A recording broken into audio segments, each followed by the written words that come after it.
From the Alvin and Rosalie Sarachek studio, PBS Kansas presents Kansas Week. Crime among our youth appears to be getting more violent. How do we stop the trend? The answer could take all of us.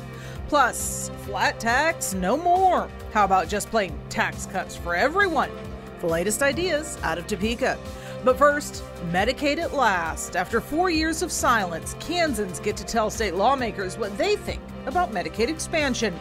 What happens next? That's what we're talking about right now on Kansas Week.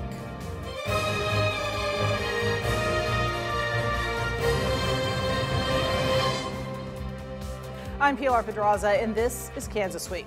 Medicaid expansion finally got a hearing at the Kansas State House, the first time in 4 years. And that led to a packed house of Kansans eager to speak out. Rebecca Chung with the KSN Capitol Bureau takes a look at what you had to say. Rooms filled wall to wall with people from across Kansas all coming out to talk about Medicaid expansion. Delaying care for these people is life-altering. The House Health Committee talked about the governor's bill. It would expand Medicaid to 150,000 Kansans that fall in the coverage gap. I can't quit my job, I can't go to the doctor, and I can't get Medicaid. That's that gap triangle that we find ourselves in too often when we're working with our consumers. The bill would also include work requirements. Democrats attempting to address concerns from some Republicans about people taking advantage of the system. It's a non-disabled, non-elderly adult of a certain age. That's by federal law, that person in other welfare programs is called, again, in law, an able-bodied adult. During hearings, supporters laid out a long list of arguments, and one of the main ones include helping the state tackle its rural hospital crisis. I saw the grim reality of uncompensated emergency care for uninsured Kansans drive up the cost of health care for insured Kansans. Benjamin Anderson says he didn't support Medicaid expansion until working at a rural hospital himself. Each year, our hospital had to scrape together the money to stay open, and around that time, we started seeing the financially distressed rural Kansas hospitals close their doors. This dynamic still exists today. The governor's been pointing to data from a National Policy Institute, sounding the alarm on rural hospital closures in Kansas. As of last year, 58% of Kansas's rural hospitals were at risk of closing, and nearly 83% lost money on patient care. But some opponents are concerned about the cost, worrying that the state will be on the hook for money from the feds. The costs will turn out to be higher than even the highest official projection during the debate. As for whether the House bill will move forward, that will be up to the Republican chair of the committee. We asked her whether she plans on working the bill and moving it to the House floor. How likely are you to work this bill and send it to the House floor? Well, the committee will decide whether it goes to the House floor or not, so we're looking at possibly working it. Do you know when you plan to work it? It could be tomorrow. Now, we'll have to see if Medicaid expansion actually comes up for debate this year, but keep in mind, Republican leaders are also looking at other options, like increasing reimbursement rates. For now, reporting at the Capitol, I'm Rebecca Chung. So where do we go from here? To help answer that and many other questions this week, we have joining us State Representative Paul Wagner, a Hutchinson Republican, Topeka Democrat State Representative Tobias Schlingensieben, and with the Wichita Police Foundation, Amy George Lumry. Thank you all so much for being here. And I'm going to start with our two lawmakers. This was the biggest headline of the week. I imagine that there were as many lawmakers paying attention as there were folks in the public. Pilar, I've been up in the Capitol since 2019, and, in my initial term, Medicaid expansion actually did have the votes to actually pass, but the elections of 2020 and 2022, as far has changed the dynamics enough that the notion that somehow it's going to get a majority vote in the House of Representatives it's just whistling in the dark. It isn't happening. So even if it makes it out of committee, you don't see it passing the House? No, I mean, just absolutely not. I mean, I will say that, there's a lot of myths about Medicaid expansion. One of them is the popularity of it, that when you ask people without giving them any notion as to the cost or any of the details of the plan, you can get this high 70% proposal. But once you start filling them in on that it's mainly targeting able-bodied people from 18 to 64, it's not the young, it's not the old. If you get some of the details about just the options that are out there as far as for people, that there are other programs that we have, as far as, Kansas has a great network of low-cost, clinics that are designed for lower-income people. Plus also the fact, it was very telling in my particular case was once I saw the data that like 40% of the people actually already have private medical insurance. You're not strictly talking about a population that doesn't have insurance, but you're actually going to be taking people from private insurance over to the public plan, which just really doesn't make any sense. And yet the push is still going hard. The push is going hard, and I have to respectfully disagree. A majority of Kansans want this, including 83% of small business owners, and a majority of Republicans, even slightly over 50%. I listened to the committee meeting. It did not pass out, so therefore that's it, at least from our side. And my sense is there's a lot of misinformation out there, and what really struck me was, I've been involved in this issue for over a decade, since the Brownback era, is how little the arguments have evolved. One of the most mischievous arguments is, well, we've got to take care of the people on the intellectual and developmental disability waiting list first.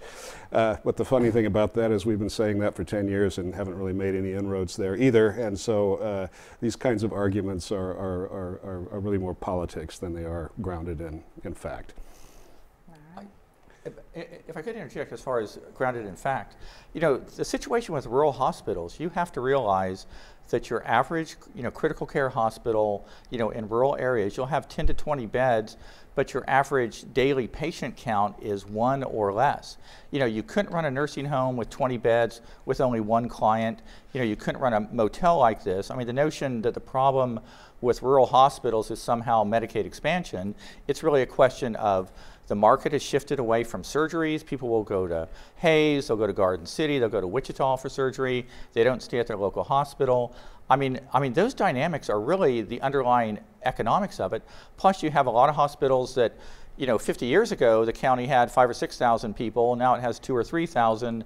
You know, you have to have the healthcare facilities sized for the current population, not what you had 2 generations ago. And I think that shift is really what is driving the problem with rural hospitals in Kansas. Well, I mean, what's happening with hospitals is obviously a multi-layered thing, but obviously the loss of a hospital is a serious thing. And we've lost 8 of them so far in the state, and the fact that there are hospitals somewhere, you know, when you look at the data, every mile that you're distant from a major medical facility means that you're likely not to receive as good care, and that's a real problem, and it's one that you're right, in the sense that there need to be some new approaches taken, but nonetheless. I have to say it's quite a disaster. We've lost a lot of hospitals, and I think certainly Medicaid expansion would have helped. It's not the whole solution, but it certainly would have helped. We've lost $7 billion over the years that we haven't expanded Medicaid that could have gone into good healthcare jobs and that could have provided care for people who really need it. This whole able-bodied discussion is a bogus discussion. It's the constant attempt to somehow suggest that there are people who are undeserving of care who could go out there and work and get insurance. A lot of those insurance policies that are being touted as being useful, a useful alternative, are not useful alternatives at all. I'd call it junk insurance, and this subject really has not gotten the hearing that it deserves, and we certainly have heard more from ideological groups than we have from people on the ground. We had nobody talking except for, well, we had one of your people actually talk to hospital administrator, right? Well, yeah, he's a Medicaid expansion guy. But he's a Medicaid expansion guy. He's a guy with experience in hospitals, and he knows what he's talking about, and he's coming up there lecturing people who have ideological reasons for denying the things that he's observing in the field without any real experience. I have a brother who's an orthopedic surgeon out in Pratt, Kansas. The view that gives of what's going on in rural areas and what we're kind of failing to address out there is really pretty significant, I have to say. But this is a subject that would take way more time than we have to. I would like to say, based on my experience working at South Central Kansas Regional Medical Center when they built their new facility, the needs of rural areas have forced private practice doctors to open a lot of satellite offices so those services can come down to those communities. They've done detailed reports over the years as to, does Winfield need an orthopedic doctor? Does Arc City need this specific doctor based on the ages and the demographics in their cities. And with this stagnant communication that has been happening with it, it's really the people's loss that have suffered on this. And I wish that it would broaden and open up and we can come to a consensus for it, what needs to happen with it. Well, we've got to. We have a lot of areas in the states that are developing economically, and this is not a time to pull there's no economic development where there's no robust medical infrastructure. I don't want to lose a hospital. I don't want to lose a rural hospital. I don't think that people can afford to have a cardiac situation and have to drive to Wichita. Yeah. We've got to have them. But I want to say real quickly, when the Fort Scott Hospital closed like 4 or 5 years ago, there was a very good news article about it that was from just a nonpartisan group that made the point, or made the observation, that in Fort Scott, only 15% of the people in that county actually went to the hospital. That they would go to Pittsburgh, they'd go to Joplin, the people in the own area. Not having a hospital doesn't mean you don't have medical care. You know, you need a clinic, you need doctors, you need such as that. But as far as for surgery and things like that, you know, the people themselves in that community actually voted with their feet, and that was the fundamental problem with the Fort Scott Hospital. And I think it's just a good example of what the on the ground facts are versus the sort of spin that you get with Medicaid expansion. But when it comes to hospital closures, you know, we are now talking about mental health again in our society after shutting down one mental health facility after the other, thinking that this was the great solution. The communities were going to all of a sudden somehow magically take care of them. Well, that didn't happen. They ended up in our city under the bridges. They ended up at the Topeka Rescue Mission. They ended up in all kinds of places, but not receiving the kind of care that they need to have. And that leads to other problems that you're going to talk about later on the show. But we've made huge mistakes based on politics that really weren't centered on the needs of the people that we're talking about. Well, and I'm going to jump in there. We could do this whole show on Medicaid expansion. I mean, these hearings were 1.5 hours long each and barely scratched the surface. We have some other things to talk about. In order to pay for all these services, we got to have money, and that comes from taxes, which was the other big issue this week. Speaker of the House admitted he doesn't have the votes to pass with a veto-proof majority the Senate's latest flat tax plan. That was passed after the House failed to override the governor's veto of the first plan. Now, there's a new House tax cut plan. They keep coming, and this one keeps the state's more progressive tax structure in place.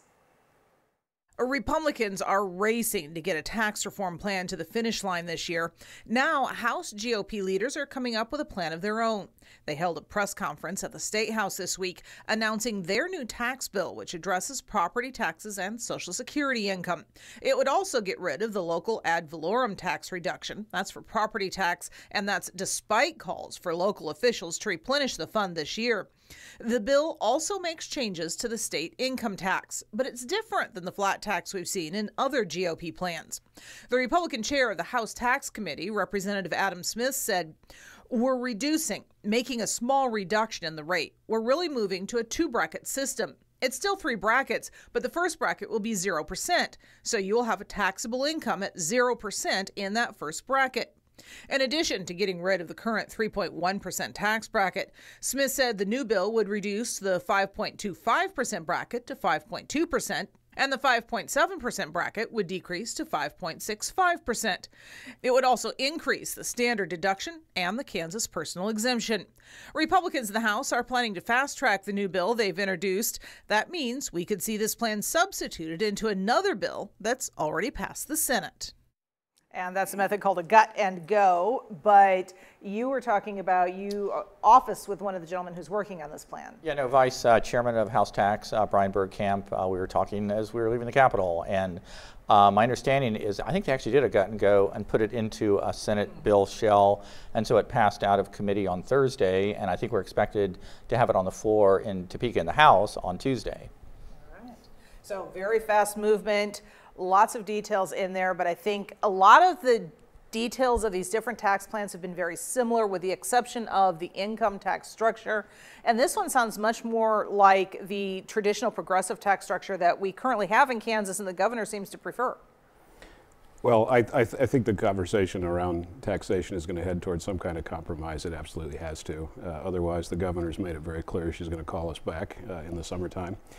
And she certainly has the authority to do it, and I have no doubt that she will if we don't come to some reasonable resolution to the difference in opinion here.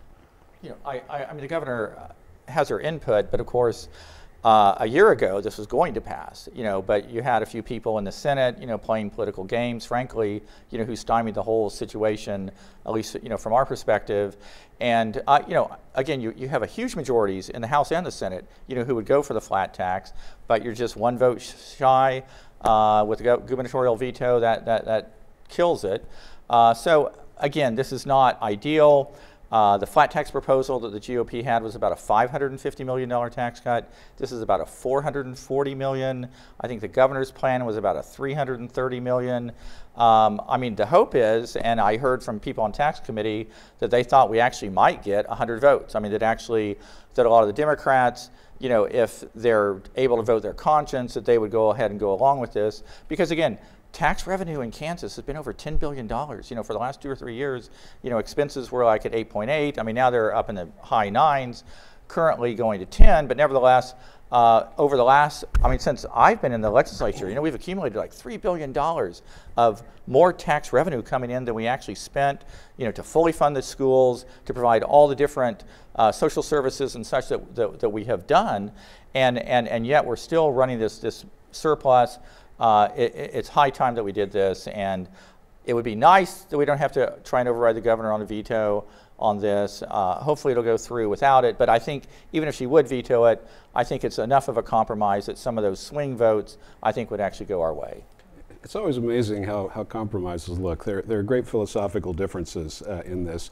You know, in the first flat tax plan, there was basically nothing for the whole middle class in there. Very little, a couple $100 on average, and that's not partisan math. That's just straight up folks who know what they're doing.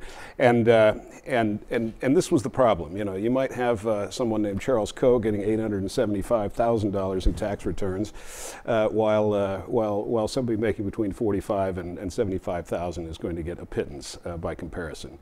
And this is single parents. Or even single parents. I mean, it's 50 and below. Exactly right. And this plan just really was not. You know, when I say philosophic differences, it's who gets the money. So when the majority of the taxes that are being pushed out goes to between 4 and 1% of the top tax filers, we're looking at a serious fundamental philosophical difference, and this is what I think voters need to pay attention to, are these kinds of questions. Well, and certainly we know from voters that somebody who just finished their taxes, we could use a tax break. But you know what? Absolutely. most of the voters in the state don't care so much about the flat tax. Interestingly enough, they care about property taxes. Correct. And the high price of property taxes. That is the single issue that I hear more about than any other from my constituents. Of course, as a legislature, you don't have much control over property taxes because that's more of a local thing. But I will say, on the flat tax, you had 2 states, a very Democrat, Illinois and Colorado, that have had flat tax for years, and you had a push, you know, by progressives to put it on the state referendum and try and repeal it, you know, appealing to much like the arguments that the representative was making, and it actually got shot down. I mean that the people, once they had a flat tax, even in a liberal state like that, actually preferred it. It makes the math so much more simpler to change taxes. You're just cutting the tax for everybody, and that's kind of the genius of it. And it sort of precludes some of this, what I would sort of call class warfare, where you're always pitting a small group against everybody else, rather than seeing that we're all in the tax boat together. Well, we're in the tax boat together if we're all paying the same rate potentially, and you get rid of all the deductions. But if you leave those deductions in, there is nothing flat about this tax except that it needs to be flattened, and it was. And so we need to move on. And you took the words out of my mouth. We've got other things to talk about. Violent criminals in Wichita, no laughing matter, they seem to be getting younger. That's what law enforcement, crime prevention, and mentorship organizations told Senator Roger Marshall at a roundtable on crime Monday morning. And the solution, they said, lies with all of us. A 14-year-old arrested for first-degree murder. 5 teens arrested for murder and a double homicide. 2 adults and a teen arrested in the shooting death of a 1-year-old. Those are just some of the recent headlines involving teenagers and violent crime here in Wichita. We can't arrest ourselves out of this issue. We've been trying to do that for years, and it doesn't work. Law enforcement joined school leaders, crime prevention, and mentorship organizations Monday to share their insights into what's going on with U.S. Senator Roger Marshall, talking about why we're seeing violent criminals get younger and younger and what we can do to reverse this trend. They don't have hope, so some kind of way we got to show hope for the community again. And the fact is we have to be in middle school now. I mean, we have to get these kids much younger, and we have to provide them with the support, because the next thing that happens is what they don't have at home, they turn to the gang culture for, and they find love and a purpose there. Police say the gang mentality that infects everything the kids do, from drugs to domestic violence. Job training and mentorship groups like Big Brothers Big Sisters and Wichita Gear Up at WSU are making a difference. But they say they need your help to reach the number of kids in need. Big Brothers Big Sisters said at any given time they have 200 to 300 kids waiting to get onto the wait list for a big, which is why they say they need your help finding more mentors and funding more programs. But you've got to really want to help to be effective. We got to be real, and we got to really show our hearts to the point where we really more than care. It's more than just checking a box and saying we've done it, but we really care about this young person. We care about this family. We care about this community. I was just overwhelmed with the kindness, the compassion, especially from my law enforcement folks here. The change in attitude over the last decade is to help people to not commit crimes in the future. Just overwhelmed. This roundtable was especially meaningful for me. It was very encouraging to me to know that this community is trying to solve the problems themselves. And Amy, I'm going to start with you on this one, with your work with the Wichita Police and Fire Foundation. What's your take on all this? Well, I am going to completely agree that it's something that our community needs to take care of and not point fingers. I think that it should be everybody's concern, public safety, and I wish a lot more citizens would stand up to help with public safety, especially in our community.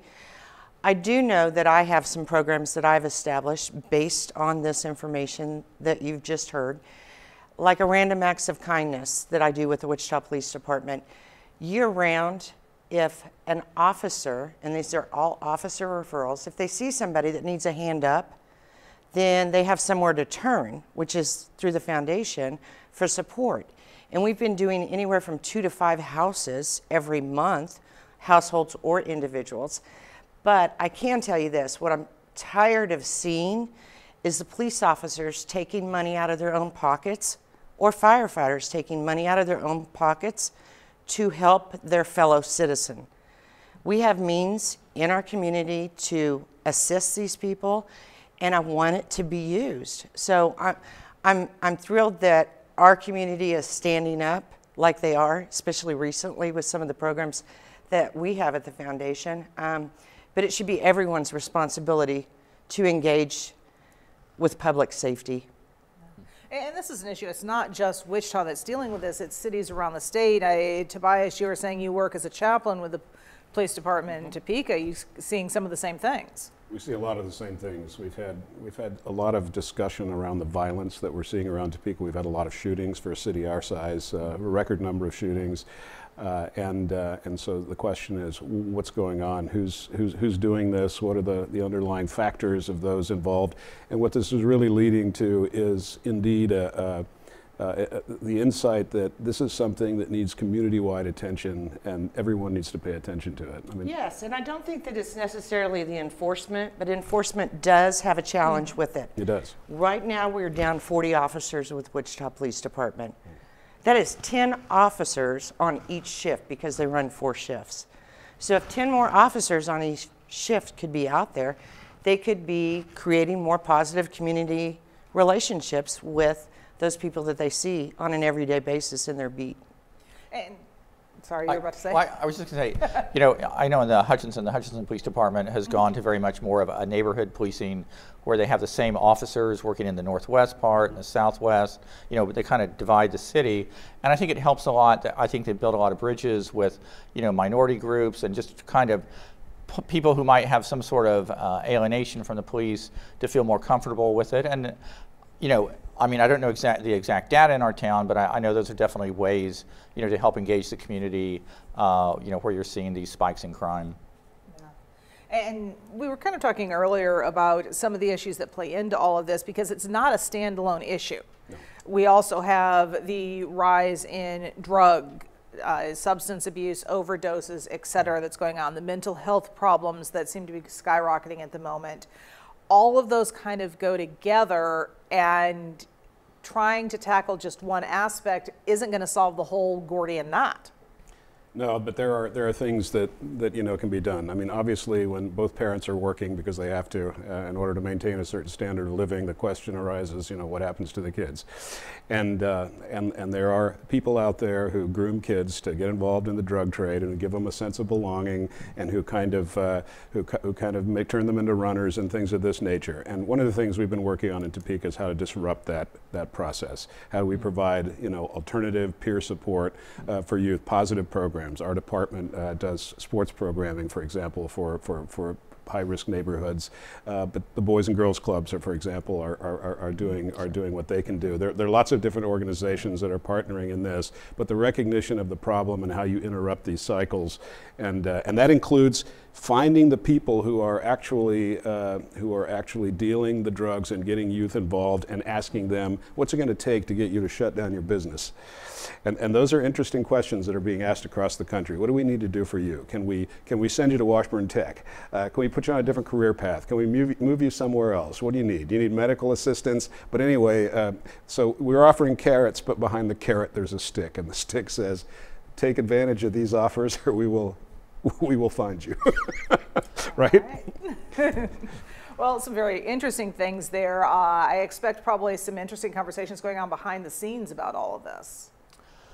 You know, I mean, I know underlying a lot of it, of course, it's just sort of a general social, I mean, big brothers, big sisters, I'm thinking that's like mom and dad. I mean, a lot of this is driven by, you know, broken families. You know, kids with a one-parent family have a lot higher propensity, you know, to get into crime than kids who from more stable traditional families. And there's not a political solution necessarily to that, but that is definitely driving the numbers.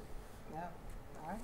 Well, that does it for us. Thank you all so much for joining us. As always, we run out of time very quickly as we tackle these issues on this show. We'd also like to thank our news partners, KSN News, the Wichita Eagle, and Cake News, for sharing their materials with us. We hope you found our discussion helpful. We'd love to continue it with you on social media. Just look for Pilar Pedraza TV or PBS Kansas. We're on most social platforms. For now, stay safe and have a great week.